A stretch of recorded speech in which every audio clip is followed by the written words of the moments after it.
апада мынандай мәселе болып тұр. Көлік алған кредитке, күйеуінің атынан алынған, дұрыс қой? Күйеуі денсаулығы жарамай, қазір ол кредитті өтеуге мүмкіндік жоқ. Көлік бұзылып тұр.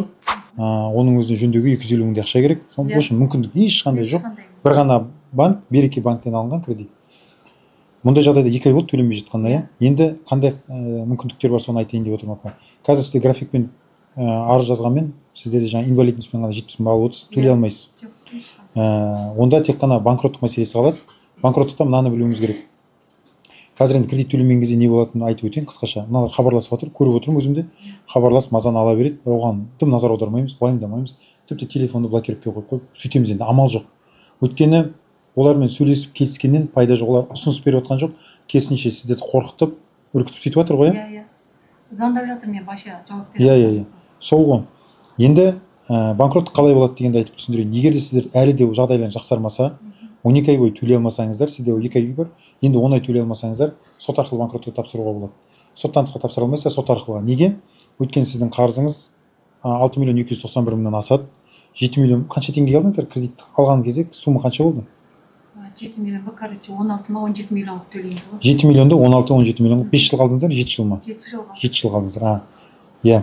Енді былай етесіздер.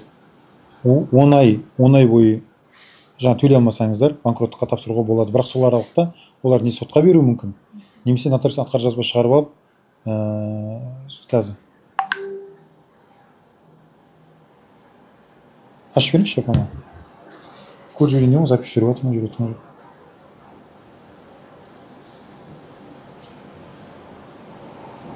Жүріп жатыр екен ғой запись. Қараңыз апам. Сол 10 айдың ішінде, әлі 10 айыңыз бар ғой, не сотқа беруі мүмкін, өндіріп аламыз деп. Сіздердің жағдайларыңызда нотариуске бермеуі мүмкін, өйткені сіз кепілде тұр ғой көлігіңіз. Сол себептен сотқа беріп, сіздерді өндіріп алу әрекет жасауы мүмкін. Сол кезде бізге хабарласаңыз болады. Егер қарап көресіз, талап арызын бәрін алуымыз керек. Болмаса қорықсаңыз, бізге хабарласаңыз, біз бәрін тексеріп, пікір жазып бере аламыз. Суммасын ана ішінде, кредиттің ішінде пенясы деген болады, сұрақсылай бақсы. Сол өсіп кетсе, соны азайтуға жазып қоямыз. Сосын күтеміз. Егер күндердің күнде сот орындаушы болсын, немесе банктың қызметкерлері болсын, машинамен беріп жіберіңіздер, мә алыңдар да кете беріңдер, актімен бәрімен. Берген кезде оларға міндетті түрде өздеріңізге бір актіні алып қалыңыздар, түпнұсқасын. Оларға бердік, тапсырдық деген. Өздері бағалап қабылдап алады. Соны алып аласыздар. Егер де олар сол 10 айдың ішінде сатып, көлікті кредитті азайтса, тіпті жақсы. Азайтпаса, амал жоқ, сот арқылы банкроттыққа тапсыра береміз.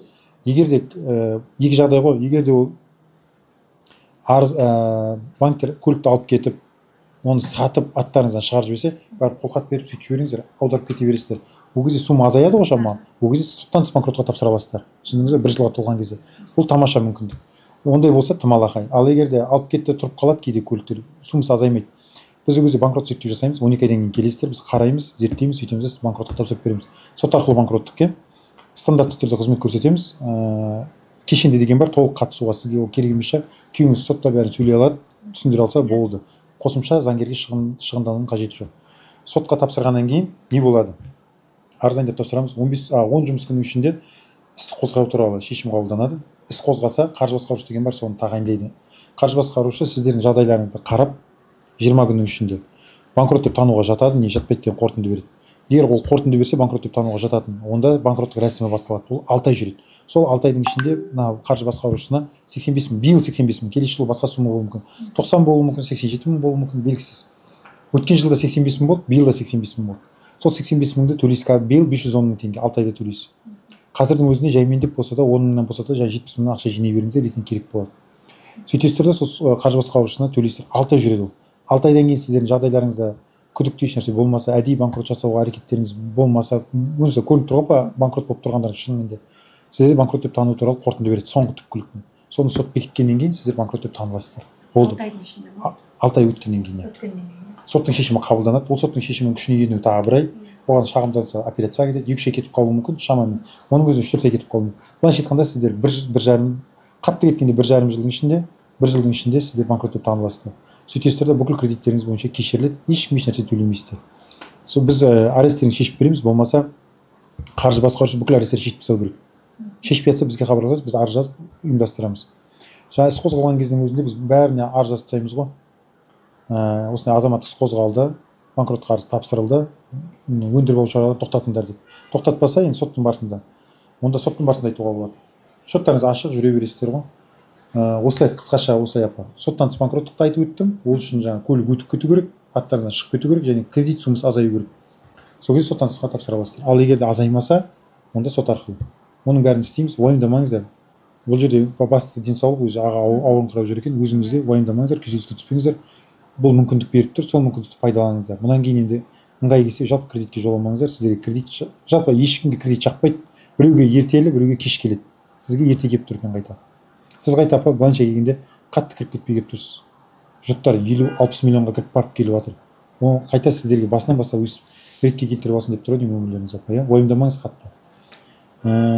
Жаңағы атнет. Енді сіздерге мына нәрсені істеу керек апа, енді үнемге көшу керек.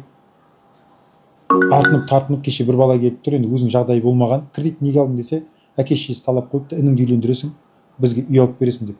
Сөйтіп сол сөзге бола, мен сол сөзімде жығылмауым керек деп 30 миллионға жоқ қарызға кіріп кеткен. Өйтіп істемеңіздер. Егер келешекке айтып қойып жатқаным ғой апа, ешкімді аямаңыздар. Кеше бір қарындасым келіп кетті, ол да ойласып келіп кетті. Інісі қарызға кіріп кеткен 40-50 миллионға. Соны енді соттан құтқарам деп, аналар ғой енді кредит алып бер деп сөйтіп қинап жатыр екен. Не істесем болады деп. Алып берме деп айттым ше. Өзінің проблемасын өзі шешсін әркім ше. Солай шешкен дұрыс болады. Өйткені оны неге айтып жатырмын, ол көмектеспе деп емес. Қазір анаған келешек сіздерге айтып жатқаным ғой.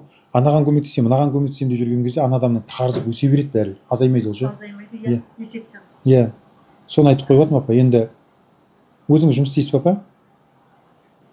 Жұмыс істей алмайсыз ба? Денсаулық жарамай ма сізде? Онда жаңағы әрекеттер жасап көріңіз апа енді. Түсіндіңіз ғой осыларды? Күтесіз. Сосын осы айтқандарым апа, келген кезде біз Алла қаласа, Бауыржан, сіз Астанада тұрасыз апа, иә? Біз өзіміз сізге жеңілдік жасаймыз апа, уайымдамаңыз. Жеңілдік әлде жақсылап жеңілдік жасап берейік апаға, иә? Банкротқа тапсыратын кезде, банкрот зерттеу жасайтын кезде, иә? Сондайлар жасап береміз. Сол апа біздің көмегіміз.